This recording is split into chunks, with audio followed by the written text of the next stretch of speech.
Bonjour à tous, aujourd'hui je vous retrouve dans cette nouvelle vidéo qui sera un nouveau tuto sur Sony Vegas Pro. Donc aujourd'hui je vais vous montrer quelques techniques pour marquer le rythme dans un montage. Donc je vais vous montrer quelques méthodes simples et essentielles que vous pouvez faire avec Sony Vegas Pro mais sans les additionnels, donc comme par exemple New Blue ou Saphir. Donc c'est parti.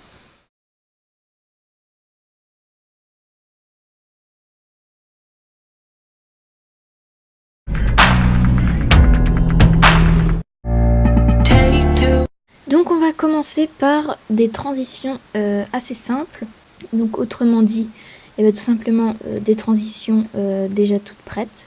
Ici on a une page tournée par exemple. Bon, c'est pas très approprié pour un montage rythmé, mais on peut essayer, hein. Donc on a les éclairs, des glissements, des fondus, on a vraiment de quoi faire. Donc j'ai pris une musique qui s'appelle Bullet Train, donc je pense que vous la connaissez bien, elle est pas mal utilisée en montage. Donc j'ai rajouté une petite vidéo et j'ai mis un clip. Donc voilà, je suis allée chercher une petite vidéo. Tout d'abord, on va étudier la musique. Donc je sais pas si je vous l'ai déjà dit dans mes autres tutoriels, mais avant de faire un montage, il faut vraiment étudier la musique, vraiment essayer de reconnaître les sons, vraiment étudier profondément la musique. Vous verrez que même moi, en le faisant, j'ai vraiment découvert des petits sons derrière qui se cachent, mais qui font vraiment tout. Donc voilà, vous étudiez vraiment la musique. Et bah pour commencer, on va tout simplement mettre des marqueurs aux endroits où il y a les tempos. Donc là, souvent, ça dépend des musiques, mais là, ils sont pas mal visibles. Donc je sais pas si vous voyez, il y a des espèces de petits pics. Donc vous avez juste à vous mettre dessus et mettre un marqueur. Donc il se voit très très bien. Donc là, c'est facile pour le coup.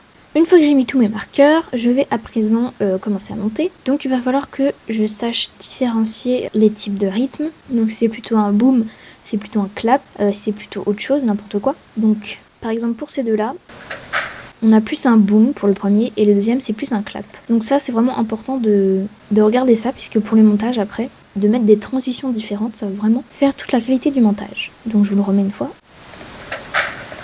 Voilà, donc on va faire des transitions toutes simples, donc selon évidemment le type de rythme que vous avez, il n'y aura pas le même type de transition. Donc après il faut également étudier les clips, hein, donc si pour qu'il y ait un moment du tempo, le cheval il pousse sur ses postérieurs par exemple. Voilà, il faut vraiment tout étudier pour avoir un truc de qualité. Donc là par exemple, donc on va mettre ce tempo là.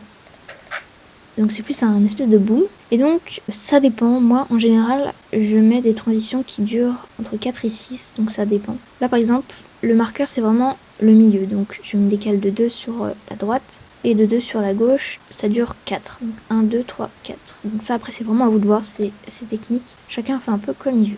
On va chercher une transition. Pour un boom, je pense qu'un zoom ça peut être pas mal. Après il y a vraiment, vous pouvez vraiment tester plein de trucs quoi. Il y a des possibilités infinies. Après, il y a les espèces de poussées comme ça, donc ça peut être pas mal. Donc on va mettre ça. On va mettre une petite poussée. Donc là, il va se pousser vers la gauche. Ensuite, là, c'est un espèce de clap, un truc un peu spécial. Donc là, pour le coup, soit on met une autre transition plutôt type l'éclair, comme ça par exemple. Soit on peut mettre quelque chose de plus sympa sans couper la vidéo. On va dans le générateur de médias, on prend le blanc. Donc on le règle pour qu'il dure 2 temps. Et on va faire le fondu début et à la fin. Donc voilà, comme ça il est fondu. Et là ça fait un espèce d'éclair comme ça. Donc après on peut le mettre moins fort, comme ça par exemple. Parce que quand c'est trop fort, c'est trop direct, je trouve. Donc là voilà ce que ça pourrait donner. Voilà, vous voyez, ça suit vraiment le rythme. C'est vraiment super sympa. Donc ça c'est vraiment le plus simple qu'on peut faire avec les transitions et avec des générateurs de médias. Donc ça c'est vraiment, moi j'utilise souvent ça, c'est vraiment top. Donc pour un effet dans une musique plus rapide, vous entendez le petit effet. Donc j'ai déjà mis les marqueurs et donc on va rajouter une piste vidéo au-dessus et on va aller chercher un générateur de médias, donc un noir tout simplement, qu'on va faire durer 2 temps. Donc on va le mettre au milieu du marqueur comme ceci tout simplement. On va pas le mettre à 100% parce que c'est trop direct, donc on va le mettre autour des 75. On va faire un petit fondu comme ceci et on va répéter l'opération sur tous nos petits marqueurs. Donc j'utilise la touche contrôle, je clique et je glisse. Donc voilà, et ça nous donne un truc comme ceci. Voilà, donc c'est vraiment tout simple, ça, vraiment à faire, c'est vraiment hyper simple, mais faut y penser quoi, et ça rend vraiment super bien. Ok, donc pour cette seconde partie un peu plus complexe, on va s'attaquer à une musique du type piano. Donc j'ai déjà mis les marqueurs, évidemment, sinon ça prendrait trop de temps. Donc vous avez sûrement déjà vu des montages avec des petites touches de piano qui apparaissent comme ça, vous vous demandez comment ils font. C'est vraiment hyper simple. Donc on va prendre une couleur unie blanc dans le générateur de médias. Donc on va le faire durer 4 je pense. Et donc on va aller dans panoramique recadrage d'événements que vous connaissez maintenant j'espère. Donc on va aller créer un masque. Vous cliquez sur le premier bien évidemment. Et là on va prendre un rectangle. Et on va faire un petit rectangle comme ça tout simple. Et donc la subtilité, c'est qu'il va falloir l'animer en quelque sorte. Donc ça c'est vraiment la timeline qui permet d'animer les choses. Ce truc là on ne veut pas qu'il apparaisse direct comme ça. Donc on va se décaler de 1 par exemple. Et on va le mettre ici. Donc on va revenir au début. On va créer un nouveau petit marqueur. Et ce qu'on va faire, c'est qu'on va le faire disparaître en quelque sorte, comme ceci, donc pour qu'il apparaisse sur les côtés. Donc on va utiliser la touche contrôle pour qu'il soit bien centré. Donc je sais pas si vous comprenez, mais voilà, si j'utilise pas la touche contrôle, il revient sur le côté. Alors qu'on voudrait qu'il soit vraiment comme ceci. Et donc là, on va le mettre vraiment comme ça. Et donc là, il va apparaître comme ceci. Donc je vais peut-être me déplacer de 2 plutôt. Et 2 secondes après, on va reprendre ce truc là. Donc on va faire CTRL glisser. Et donc là il va apparaître comme ça et ça va être sympa. Donc on va le mettre un peu moins d'opacité pour pas qu'il soit trop agressif. Donc après vous faites vraiment comme vous voulez. Vous pouvez même le mettre ici en éclaircir, donc un truc plus sympa comme ceci. Et donc là ça nous donne un truc comme ça. Voilà, donc c'est vraiment très rapide. Donc je vais en mettre partout et de toute façon vous avez vu la vidéo au début. Vraiment hyper simple à faire, on n'y pense pas tout le temps. Donc par exemple on a... Et après la subtilité c'est que les touches de piano n'apparaissent pas tout le temps au même endroit puisque c'est chiant. Donc au lieu de déplacer notre truc là, on va aller dans position. Donc là on va mettre seulement le déplacement X. Et donc on va pouvoir le déplacer. Donc lui par exemple on va le mettre plus sur la droite. Lui par exemple on va le mettre un peu plus sur la gauche. Donc vous voyez là dans la prévie, on va reprendre celui d'à côté, on va le mettre plutôt un peu plus à droite. Et on va prendre le dernier et lui on va le mettre plus ici. Donc surtout pensez bien à ce qu'il n'y ait qu'un marqueur. Parce que si par exemple votre marqueur d'origine est là, pendant qu'on avance en fait le truc il va bouger. Alors vous voulez juste qu'il apparaisse à cet endroit là et qu'il bouge pas. C'est pour ça qu'il faut vraiment qu'il y ait qu'un seul petit marqueur comme ça. Donc je sais pas si c'est évident de comprendre. Mais bon après, au fur et à mesure que vous apprenez, que vous faites des tests, vous allez mieux comprendre. Donc voilà ce que ça donne au final. Voilà, donc ça rend vraiment un truc hyper sympa pour le piano, c'est vraiment génial. Donc là, c'est un effet hyper simple, mais que tout le monde n'arrive pas à faire.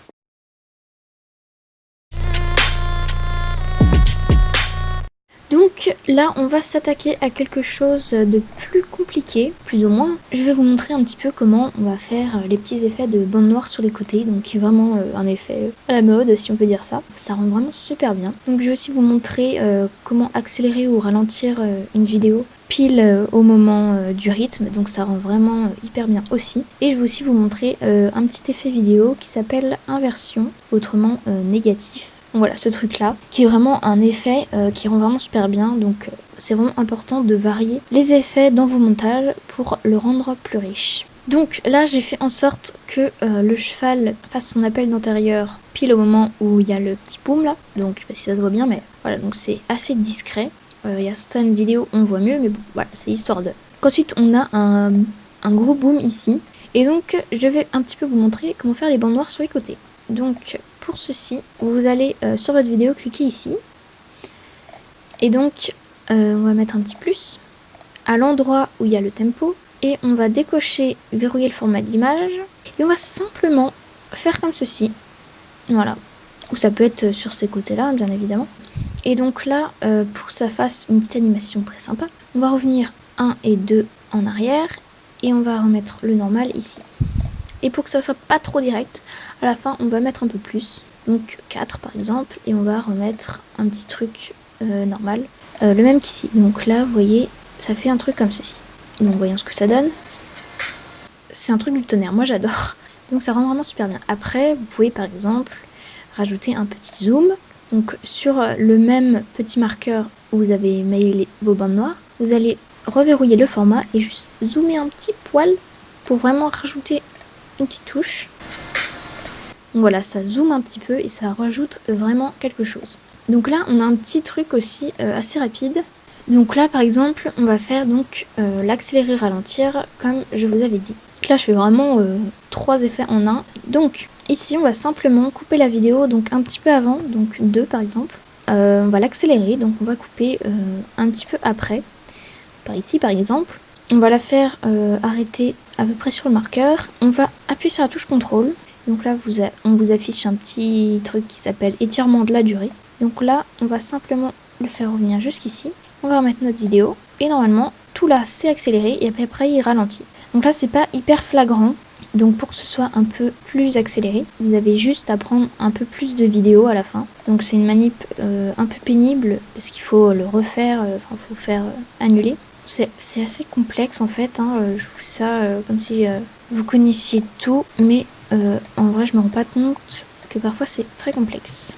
Et là par exemple on peut re-ralentir la vidéo, donc pour ralentir vous faites CTRL et puis vous l'agrandissez tout simplement. Donc là pour le coup ça tombe bien puisque au moment du clap le cheval atterrit. Donc voilà, faut vraiment aussi jouer sur les clips, c'est pas juste rajouter des petites bandes noires qui va faire le montage, faut vraiment aussi regarder la vidéo, faut vraiment pas prendre n'importe quel clip. On va faire en même temps le petit effet d'inversion. Donc on va faire sur cette vidéo. Donc on va simplement ajouter, faire glisser-déposer. On va faire la petite horloge qui fait animer. Donc pour le premier, on va mettre à 1. Puis on va se décaler de 1, 2, 3, 4, 5, 6, 7, 8 à peu près. Ça dépend des fois. Et on va le faire revenir à 0. Et donc là, on a quelque chose comme... Voilà, on a quelque chose comme ça. C'est vraiment hyper simple. Mais évidemment, vous pouvez rajouter des petits effets. Donc là, par exemple, on va mettre une petite couleur unie.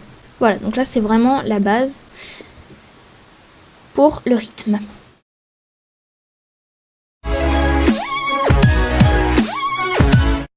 Donc ensuite, pour le dernier effet que je vais vous montrer, on va apprendre un petit peu comment faire un petit peu trembler la vidéo, puisque dans certaines musiques, il y a vraiment des petits effets très sympathiques qu'il faut marquer dans le rythme pour que ce soit beaucoup plus riche en effets. Là, on a notre vidéo, on a notre musique, donc c'est une musique qui s'appelle Candy. Voici ce que ça donne au début. Voilà, donc vous entendez les petits tremblements comme ça.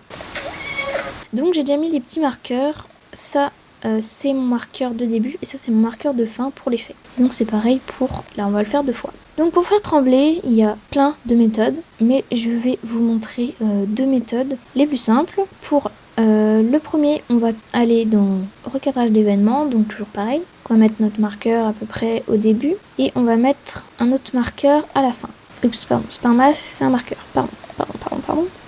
Ce qu'on va faire, donc c'est assez long à faire, enfin ça dépend. On va simplement donc se décaler de 2 fois. À chaque fois, par exemple, on peut se décaler de plus, par exemple, mais après ça c'est vraiment vous qui décidez. Et donc là, on va simplement donc décaler comme ceci, donc le faire tourner un petit peu. Pas trop, parce que sinon ça fait vraiment trop moche après. Et donc, on se décale de 2 et on le redécale de l'autre côté. Après, on se redécale de 2, on le redécale. Après, évidemment, vous pouvez copier ceux d'avant pour pas avoir à le refaire à chaque fois et pour que ce soit à chaque fois les mêmes. Il y a vraiment masse d'effets à faire et évidemment il y a des trucs tout faits avec des plugins additionnels, mais bon là je fais vraiment les effets qu'on a déjà sur Vegas. Donc voilà ce que ça donne. Voilà, c'est vraiment tout simple. Après si vous voulez pas les petits trucs noirs, moi je trouve que ça donne un style quand même. Si vous voulez pas les trucs noirs, pendant que vous faites ça, vous pouvez zoomer pour que ça rentre dedans. Mais si vous êtes trompé et que vous voulez pas tout refaire, tout rezoomer, il y a un petit truc ici qui s'appelle mouvement de piste. Et donc là qui travaille sur toute la piste. Et donc on va simplement là zoomer un petit peu pour enlever les bandes noires. Tout simplement. Voilà, donc c'est pas hyper flagrant, hein, mais voilà, faut pas en faire trop, sinon ce sera vraiment moche. Et donc le deuxième effet, c'est un effet un peu plus compliqué, enfin plus compliqué je sais pas, mais un truc assez sympa, donc qui s'appelle réglage 3D stéréoscopique. Donc bah, c'est le 3D, hein. Donc par exemple, imaginons, je mets mon 3D parce qu'il y a un petit hic. Parfois, certains n'arrivent pas à faire le 3D. C'est juste une fonctionnalité à activer qui est un peu cachée. Donc par exemple, j'ai envie que ce soit en 3D, et bah je décale. Et bah non, c'est pas en 3D. Alors pour ceci, vous allez aller ici, dans propriétés. dans le mode 3D stéréoscopique, justement, il est désactivé. Donc, on va choisir celui que vous voulez. Donc, moi, en général, je prends cela. Les autres, je ne les ai pas testés pour l'instant. Mais par exemple, on va prendre le classique rouge cyan. On va faire OK. Et là, vous voyez, on a l'effet 3D. Donc, on revient dans notre effet d'événement. Et là, donc, on va l'animer. Donc, on va mettre un truc ici au début et on va mettre le même à la fin. Donc ce qui est important aussi, c'est que l'effet ne vienne pas avant justement le tremblement. Donc là, c'est le départ. Donc au départ, il faut qu'il n'y ait rien. Donc on met 0. À la fin, il faut qu'il n'y ait rien, donc on met 0. Et entre les deux, on va mettre des petits effets. Donc on va se décaler de 2 à chaque fois par exemple, et on va mettre un petit effet. Donc on va mettre 0,02 par exemple. Et après, vous pouvez vraiment moduler comme vous voulez. Donc on va se redécaler de 2 et on va mettre 0. On va se redécaler de 2, on va remettre 0,02 et etc. Après, vous pouvez jouer sur les moins aussi. Moi, je fais souvent ça. Je mets souvent 0,02, 0, puis moins 0,02, etc. Enfin, c'est assez compliqué, dit comme ça, mais en vrai, c'est vraiment génial. Et donc, là, vous voyez ce que ça donne. Ça donne un petit effet. Très sympatoche.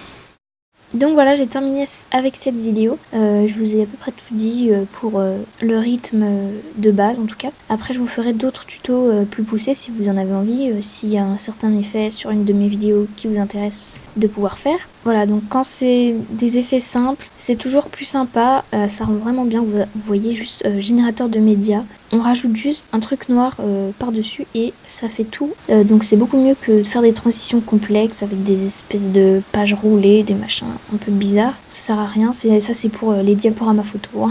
Hein. Donc comme le rythme, c'est vraiment rapide, on n'a pas le temps de voir la page se rouler, ce sera trop rapide, donc on n'a pas le temps de voir. C'est pour ça qu'il faut privilégier les effets plutôt simples. Donc voilà, j'espère que la vidéo vous aura plu. Surtout, proposez-moi vos idées de tuto en commentaire. Et puis, je vous dis à la prochaine dans un nouveau tuto. À bientôt!